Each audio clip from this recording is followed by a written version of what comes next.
कि ये महामिलावटी गठबंधन है। ये महामिलावटी गठबंधन नहीं है, ये महापरिवर्तन के लिए गठबंधन है। यही महागठबंधन परिवर्तन करेगा।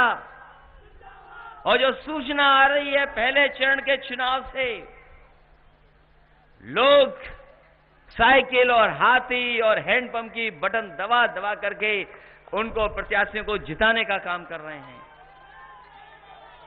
पहले चरण में ही हवा निकाल दी है भारतीय जनता पार्टी की।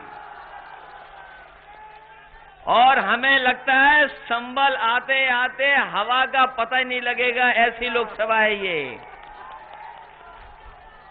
कहां हवा है बताओ? कोई हवा चल रही उनकी? उनके चेहरे उतरे हुए हैं, चेहरे उतरे हुए हैं, चेहरे उतरे हुए हैं, उनके चेहरे उतरे हुए हैं। वो जनता का सामना नहीं कर पा रहे हैं। और इसीलिए समाजवादी पार्टी और हमने गठबंधन किया है। गठबंधन इसलिए है क्योंकि विचारों का संगम होना जरूरी है। डॉक्टर राम मनोहर लोहिया जी और डॉक्टर भीमराव अंबेडकर जी एक समय पर मिलकर के चलना चाहते थे, लेकिन समय और परिस्थितियों ने उन्हें मौका नहीं दिया। दोनों नेता साथ काम नहीं कर पाए। फिर नेताजी ने और मान्यवर काशीराम जी ने एक बार गठबंधन किया था। उस समय भी कुछ दिन चला, लेकिन इन्हीं भारतीय जनता पार्टी के लोगों ने बीच में खाई पैदा कर दी। इस बार हमने सबक सिखाने के लिए गठबंधन किया। और मैंने पहले भी कहा कि हमें अगर 2 कदम भी पीछे चलना पड़ेगा तो ये गठबंधन करेंगे, क्योंकि भारतीय जनता पार्टी को हराना जरूरी है। भारतीय जनता पार्टी ने नफरत की राजनीति की है। नफरत की राजनीति कर रहे हैं भारतीय जनता पार्टी के लोग। ये हमारे आपके बीच में खाई पैदा कर रहे हैं। जितना अंग्रेजों ने बांटा, इस देश पे राज करते रहे, और उससे ज्यादा अगर कोई समाज को और हमें और आपको बांट रहा है तो वो भारतीय जनता पार्टी है। इस चुनाव में उन नफरत करने वालों को हम सब मिलकर के सबक सिखाने जा रहे हैं। कभी धर्म में बांट दिया, जाति में बांट दिया, हमें आपको बांट दिया। ये बांटने वाली राजनीति खत्म करनी है और देश को विकास के रास्ते पे ले जाना है, खुशहाली के रास्ते पे ले जाना है। और इसलिए जरूरी है क्योंकि दुनिया में तमाम देश आगे तरक्की कर गए हैं, आगे चले गए हैं, बहुत खुशहाल हैं वो देश। अगर दुनिया का हम नक्शा देखें, भारत के अलावा कहीं गरीबी नहीं है। वहां के लोग, वहां की सरकारें गरीबी के खिलाफ लड़ाई कर रहे हैं। गरीबी का मुकाबला कर लिया उन्होंने। नौजवानों को रोजगार, नौकरी दे दी, किसान को खुशहाल कर दिया है दुनिया के दूसरे देशों ने। लेकिन ये हमें और आपको बांट करके केवल राज करना चाहते हैं।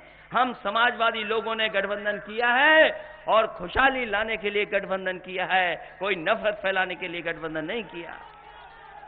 इतने धर्म जाति के लोग कोई आज से नहीं रह रहे हैं। कोई कह दे कि धर्म और जाति के लोग आज से रह रहे हैं, न जाने कब से इस धरती पर इसी तरह हम लोग मिलकर के रहे हैं, इसी तरह मिलकर के आगे बढ़े हैं। कभी कभी हुआ इतिहास में ऐसा, लेकिन आज तो हम जागरूक हैं, समझदार हैं। हमारी जिम्मेदारी बनती है कि देश तभी मजबूत दिखाई देगा जब हमारे बीच में भाईचारा होगा, हम एक दूसरे का सम्मान करेंगे, हम एक दूसरे का भरोसा करेंगे, तभी हमारा देश खुशहाल होगा। ये बीजेपी का क्या रास्ता है? हम तो बाबा जी के भाषण पढ़ते हैं, बाबा मुख्यमंत्री जी के। बाबा मुख्यमंत्री जी के दुनिया में एक ही उदाहरण है कि जहां के बाबा मुख्यमंत्री बन गए हों। और अगर बाबा मुख्यमंत्री बन जाएंगे तो बंदर भगाने के लिए हनुमान चालीसा ही पढ़ाएंगे और उसके अलावा कुछ नहीं पढ़ सकते। ये मुकाबला किसी धर्म और भगवान और जाति का नहीं है। बताओ कितना घमंड है उनके अंदर। घमंड इतना है, कह रहे हैं कि हम भगवान की जाति जानते हैं। भगवान हनुमान जी की जाति बताने लगे। बताओ, कोई कुछ कहने लगा, कोई कुछ कहने लगा। बताओ, भगवान हनुमान जी की जात बताई कि नहीं बताई बीजेपी के लोगों ने? लेकिन अच्छा हुआ उन्हें यादव नहीं बताया, किसी ने नहीं बताया उन्होंने। बताओ, ये भगवान की जाति बताने लगे लोग, और इनके भाषण सुनो, पता ही नहीं क्या बोलना चाहते हैं, क्या करना चाहते हैं। अपना काम नहीं बता रहे हैं, अपना काम नहीं बता रहे हैं। कभी पाकिस्तान, कभी अमेरिका, कभी जाने कौन सी बात बता रहे हैं। इसलिए हम आपको सावधान करने आए हैं। वो घबराए हुए हैं, अपना काम नहीं बताएंगे।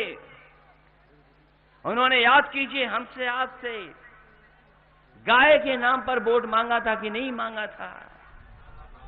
हमारे किसान भाइयों को अपने खेत बचाने पड़ रहे हैं,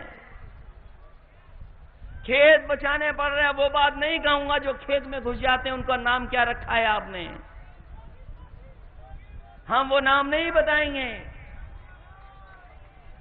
लेकिन आप आंकड़े निकाल लो, पत्रकार साथियों, आंकड़े दीजिए आप।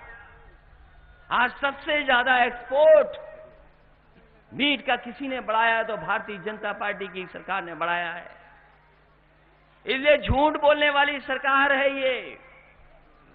कितना झूठ बोला बताओ। हमें आपको कहा कि अच्छे दिन आएंगे। अच्छे दिन कोई 500 किलोमीटर चल के आने थे क्या, या कहां से आने थे? बता देते, हम ही लोग चले जाते तो शायद अच्छे दिन से मिल जाते हैं हम। अगर अच्छे दिन नहीं ला पाए हो तो बताओ अच्छे दिन कहां हैं, हम लोग जाकर के देख लें अच्छे दिन क्या हैं। हमारे नौजवानों की नौकरी छीन ली, रोजगार छीन लिया। बताओ, नौकरी कहां है? नौकरियां नहीं हैं, रोजगार नहीं है। जिस रास्ते पर समाजवादी पार्टी ले जाना चाहती है, उसी रास्ते से विकास है, उसी रास्ते से खुशहाली है, उसी रास्ते से नौकरियां हैं, उसी रास्ते से रोजगार है। हम तो कहते उदाहरण दो हमें। अगर समाजवादियों से अच्छी कोई सड़क बनाई हो तो बताओ। हम समाजवादियों से अच्छी सड़क नहीं बना पाए।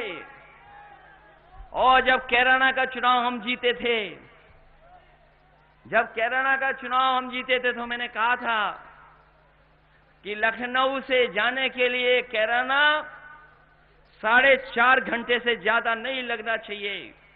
और अगर वो सड़क बनेगी तो आपके इलाके से 20 से निकल करके जाएगी, जिससे लखनऊ आप 4 घंटे में ही पहुंच जाओ। ऐसा इंतजाम करने जा रहे हैं। जब तक बड़ी सड़कें नहीं बनेंगी, बड़ी सड़कें, बड़ा अस्पताल और बड़ी यूनिवर्सिटी और शिक्षा में परिवर्तन। आज तो मोबाइल आ गए हैं, सब कुछ मोबाइल पर है। हमारे बुजुर्ग तो केवल फोन करना और फोन रिसीव करना जानते हैं, लेकिन नई पीढ़ी के लोग तो उसमें गाने भी सुन रहे हैं। सवेरे गुड मॉर्निंग वाला व्हाट्सएप भी भेज देते हैं। व्हाट्सएप चला रहे हैं सुबह से शाम तक। मोबाइल हाथों पर है। अब कोई बोर नहीं होता, बोर होता है तो मोबाइल पर होता है। बताओ, हर चीज मोबाइल पे आ गई कि नहीं आ गई? आज कोई जानकारी हासिल करनी हो तो मोबाइल की मदद ली जा सकती है। कोई रास्ता देखना हो तो मोबाइल का लिया जा सकता है सहारा। इसलिए पढ़ाई में परिवर्तन जरूरी है। हम समाजवादियों ने लैपटॉप बांटे थे, याद कीजिए आपको।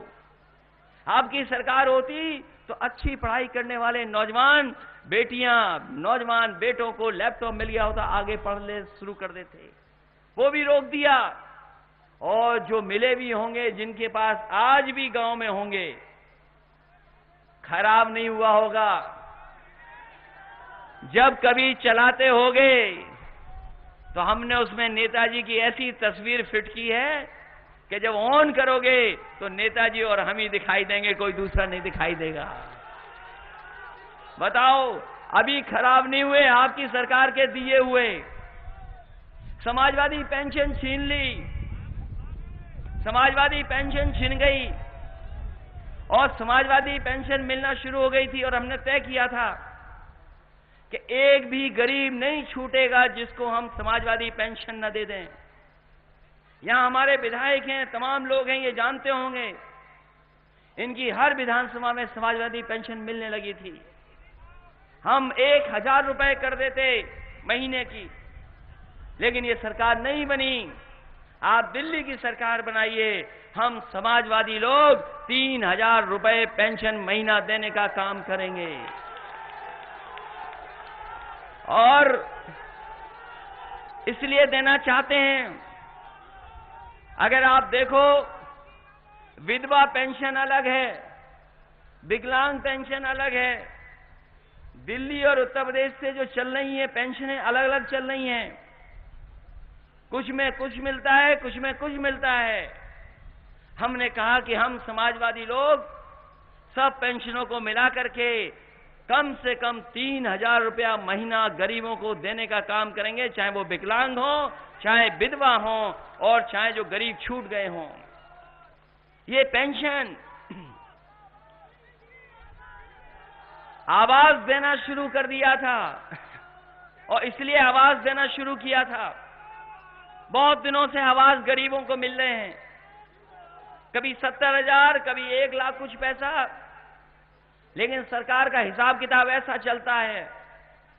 बताओ, प्रधानमंत्री आवास बिना कटौती के पैसा पूरा नहीं पहुंचता। बिना प्रधानमंत्री